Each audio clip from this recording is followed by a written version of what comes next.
آج انشاءاللہ تعالی ہم سورۃ الانفال کی آیت نمبر 15، 16 اور 17 پڑھتے ہیں اور ان آیات کو سمجھنے کی کوشش کرتے ہیں۔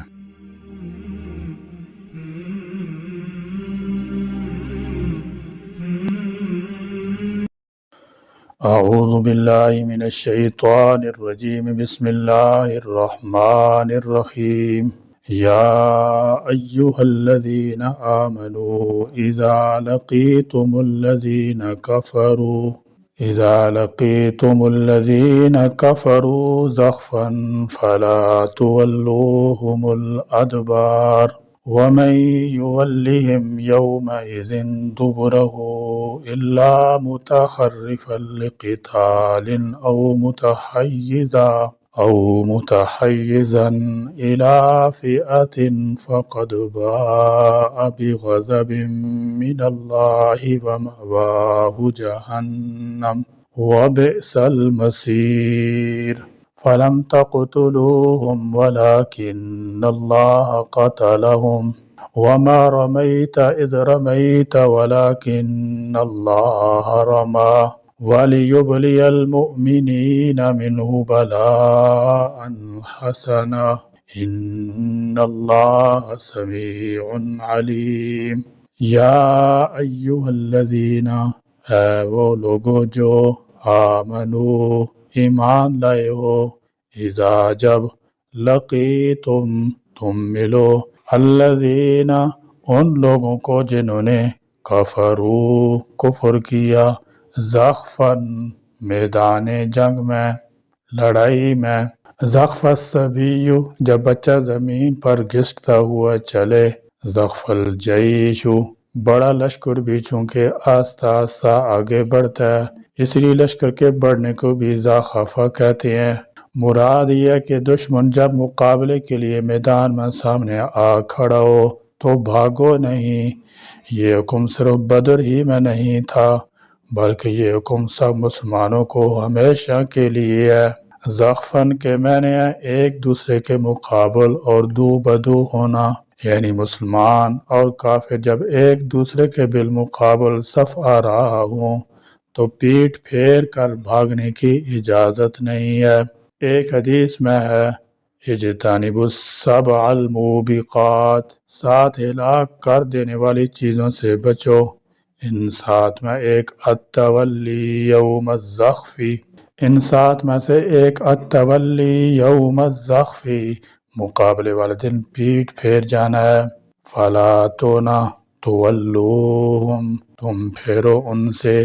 الادبار اپنی پیٹھیں، اپنی پشتیں۔ اس آیت میں اللہ تعالی جل شانہ نے یہ حکم دیا ہے کہ میدان جنگ میں مسلمان کافروں کو پیٹھ نہ دکھائیں، اور یہ حکم اس وقت ہے کہ جب کفار مسلمانوں سے تعداد میں ڈبل ہوں، اس سے زیادہ نہ ہوں، اور اگر کفار کی تعداد مسلمانوں کے مقابلے میں ڈبل سے بھی زیادہ ہو تو پھر مسلمانوں کا پیٹھ پھیر کر بھاگنا ناجائز حرام نہیں ہے۔ جمہور کے نزدیک 100 مسلمانوں کا 200 کفار کے مقابلے سے بھاگنا کسی حال میں جائز نہیں ہے، اور اگر کافروں کی تعداد 200 سے زیادہ ہو تو ان کے مقابلے سے بھاگنا اگرچہ جائز ہے، لیکن صبر و استقامت سے ان کے مقابلے میں ڈٹے رہنا بہتر اور افضل اور اولیٰ ہے۔ رسول اللہ صلی اللہ تعالی علیہ وسلم نے فرمایا، 7 ہلاک کرنے والے گناہوں سے بچو، ان میں سے ایک دشمن سے مڑ بھیڑ کے وقت پیٹھ پھیرنا ہے۔ رسول اللہ صلی اللہ تعالی علیہ وسلم نے اس لیے بزدلی سے پناہ کی کئی دعائیں سکھائی ہیں، چنانچہ آپ ہر نماز کے بعد یہ دعا پڑھتے تھے، اللہم انی اعوذ بک من الجبن واعوذ بک من البخل واعوذ بک من ان ارد الی اذل العمر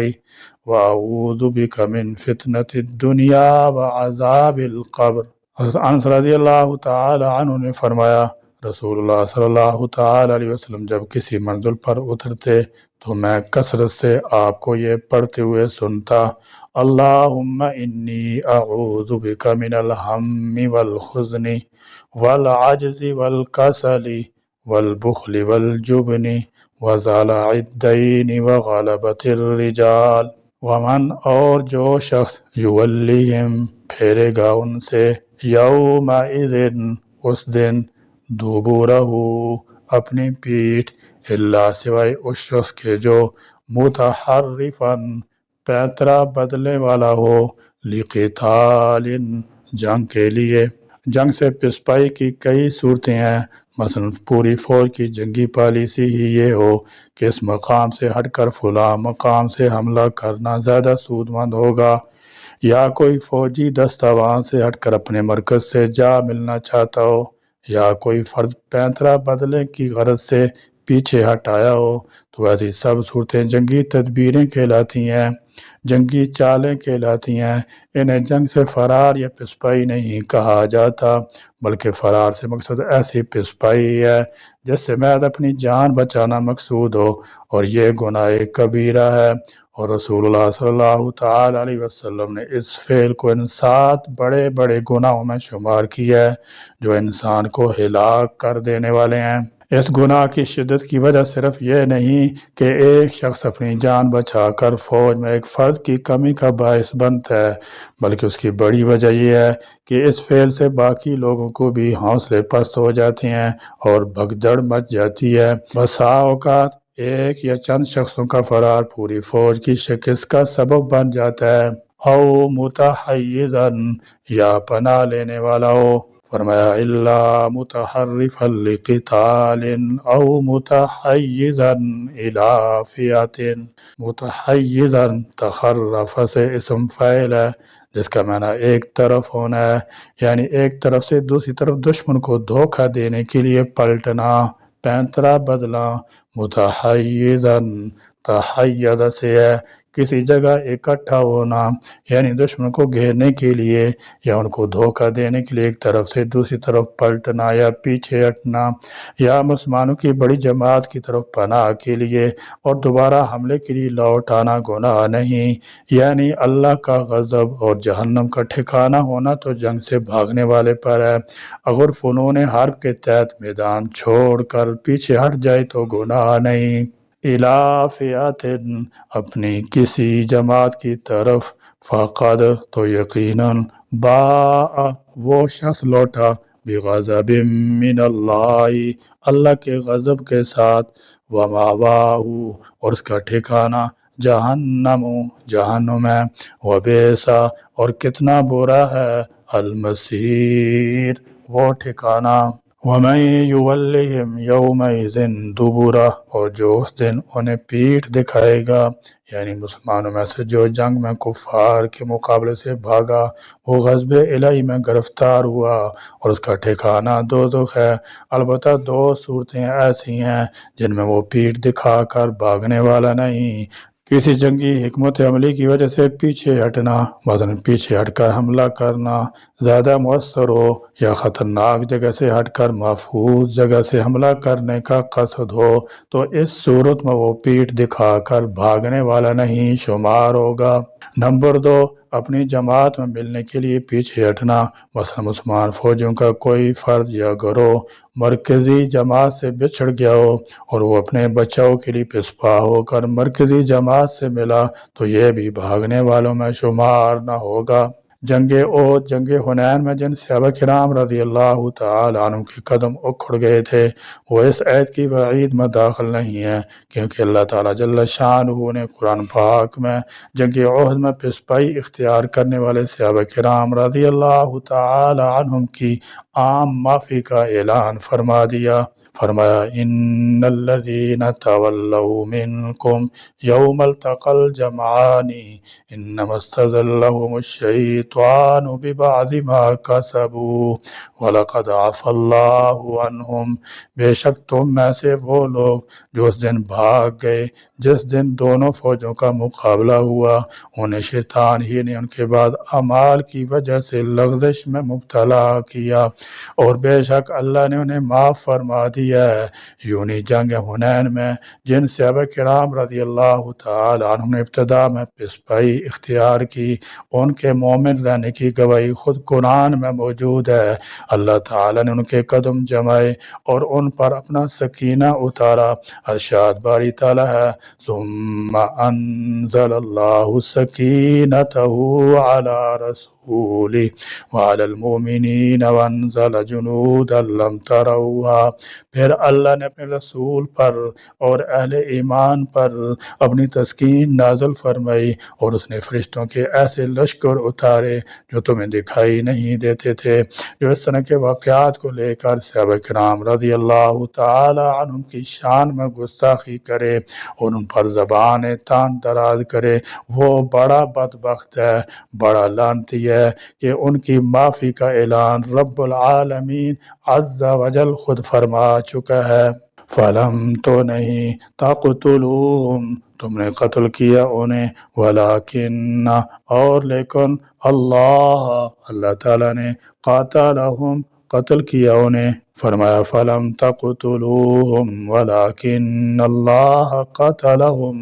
صاحب کشاف نے فرمایا یہاں حرف فا یعنی پس ایک شرط کا جواب ہے کہ اگر تم فخر کرو کہ ہم نے یہ کیا وہ کیا تو درست نہیں، بلکہ حقیقت یہ ہے کہ تم نے انہیں قتل نہیں کیا بلکہ اللہ تعالی جل شانہ نے انہیں قتل کیا، کیونکہ نہ تمہاری تعداد زیادہ تھی اور نہ تمہارے پاس اتنا سر و سامان تھا، نہ ہتھیار تھے نہ اسلحہ تھا کہ تم کافروں کے ہر طرح سے مسلح اور عظیم لشکر کو شکست دے سکتے۔ شاہ عبد القادر رحمۃ اللہ تعالی علیہ فرماتے ہیں یہ اس لیے فرمایا کہ مسلمان یہ سمجھیں کہ فتح ہماری قوت سے نہیں بلکہ اللہ تعالیٰ کی مدد سے ہے، لہذا ان کو چاہیے کہ کسی بات میں اپنا دخل نہ دیا کریں۔ یعنی جنگ بدر کی ساری صورتحال تمہارے سامنے رکھ دی گئی ہے اور جس طرح اللہ نے تمہاری وہاں مدد فرمائی ہے اس کی وضاحت کے بعد تم یہ نہ سمجھ لینا کہ کافروں کا قتل یہ تمہارا کارنامہ ہے،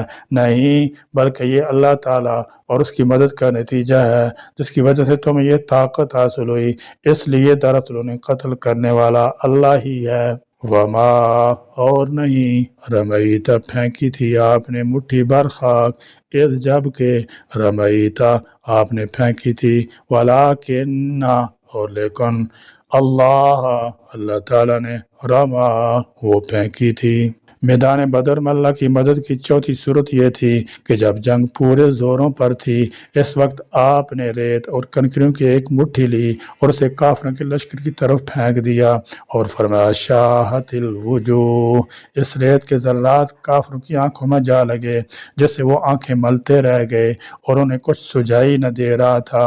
اس طرح اللہ تعالیٰ جل شانہ نے مسلمانوں کو موقع دیا کہ وہ کافروں کو بے دریغ قتل کر سکیں۔ بعض عقل پرست حضرات کہتے ہیں کہ مٹھی پھینکنے کے وقت ہوا کا رخ چونکہ کافروں کی طرف تھا اس لیے کافروں کو یہ حادثہ پیش آیا تھا۔ اب سوچنے کی بات یہ ہے کہ مٹھی بھر ریت کے ذرات آخر سب کافروں تک کیسے پہنچ گئے، پھر یہ ذرات آنکھوں میں کیوں جا لگے، کسی اور جگہ بھی لگ سکتے تھے، آنکھ تو انتہائی مختصر حصہ جسم ہے، لازماً یہ تسلیم کرنا پڑتا ہے کہ یہ اللہ تعالی جل شانہ کا فعل تھا جس کا صدور اس کے نبی کے ہاتھوں معجزہ کے طور پر ہوا تھا، اس لیے اللہ تعالی جل شانہ نے اس فعل کی نسبت براہ راست اپنی طرف کی ہے۔ وَلِيُبْلِيَ اور تاکہ وہ نوازے المؤمنین مومنوں کو منہ اپنی طرف سے بلاء حسنا اچھے انعام سے، وَلِيُبْلِيَ الْمُؤْمِنِينَ مِنْهُ بَلَاءً حَسَنًا، لیُبْلِیَ یہ بلا ان سے مشتق ہے جس کا معنی ہے آزمانا، جو سختی اور مصیبت کے ساتھ بھی ہوتا ہے اور نعمت عطا فرما کر بھی ہوتا ہے، اس لیے بلا ان کا معنی مصیبت بھی ہے اور انعام بھی۔ یہاں مراد انعام یا احسان اور عطا کے ساتھ آزمانا ہے، ان اللہ بے شک اللہ تعالیٰ سمیع